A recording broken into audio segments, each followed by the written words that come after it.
Hello mga be, kamusta? Last day ko na ngayon. Aalis na ako dito. May mga bagay lang na hindi na pagkasundoan.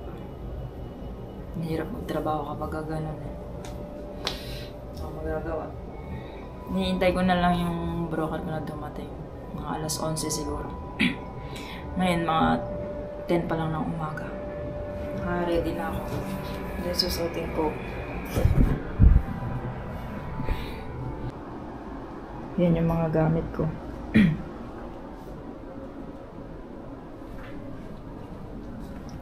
Ang dami, diba?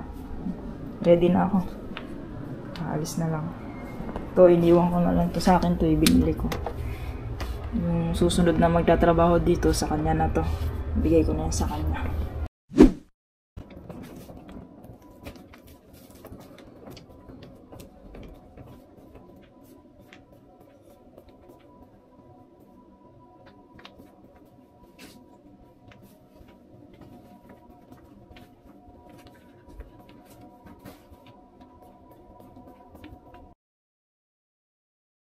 Ganito pala yung trabaho ko dito kay Lola dito sa Kaohsiung.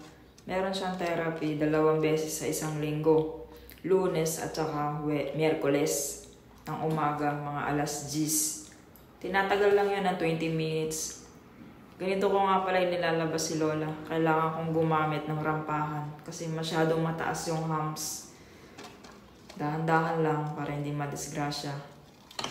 Nung una, nahirapan din ako, pero nung katagalan, nasanay na rin.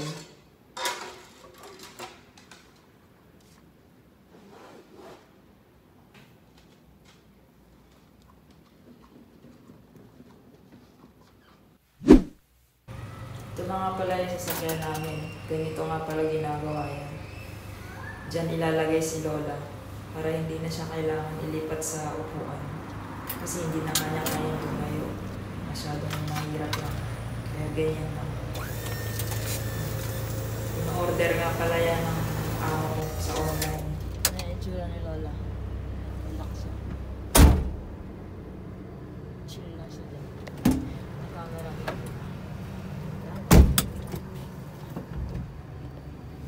Sarili ako.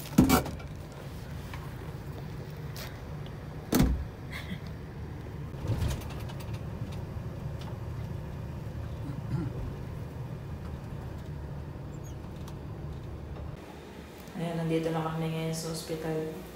Ganito nga pala yung proseso rito sa therapy. Kailangan ko muna kumuha ng number.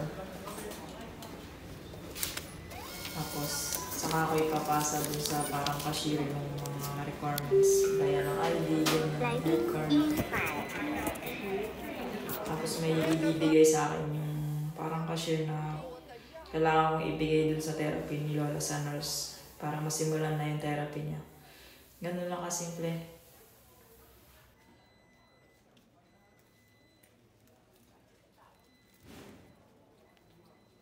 Iwan ko muna si Lola sa taas. Kaya kasi itong palitan eh, tapos na eh. Ano, 6 lang.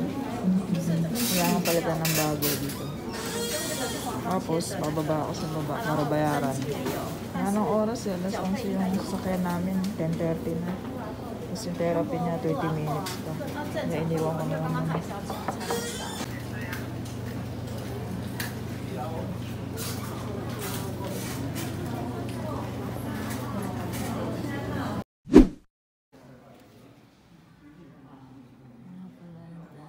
Ganito nga pala yung therapy ni Lola. Ayan, ganyan, sa lalamunan.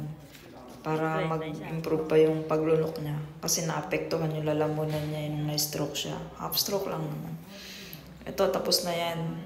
20 minutes lang yan, ganyan. Ako na nagtatanggal. Tinutulungan ko na yung mga nurse para mabilis. Kasi syempre, busy din sila. Para mabilis din yung galaw. Uuwi na rin kami niyan pagkatapos.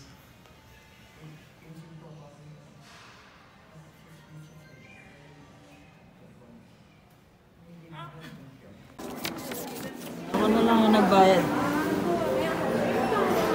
290 days.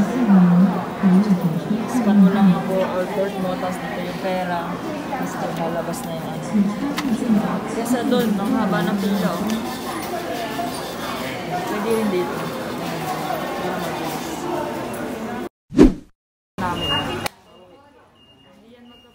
Tapos ito naman yung sasakyan namin pa uwi. Magkaiba yan guys, in-order din yan ng amo ko. Tatawagin lang yung pangalan, pas ayun na, isasakay na si Lola. Ang galing, di ba? Pero may bayad din yan, pero hindi na siya ganun kamahal kasi may health card. Ang galing, no?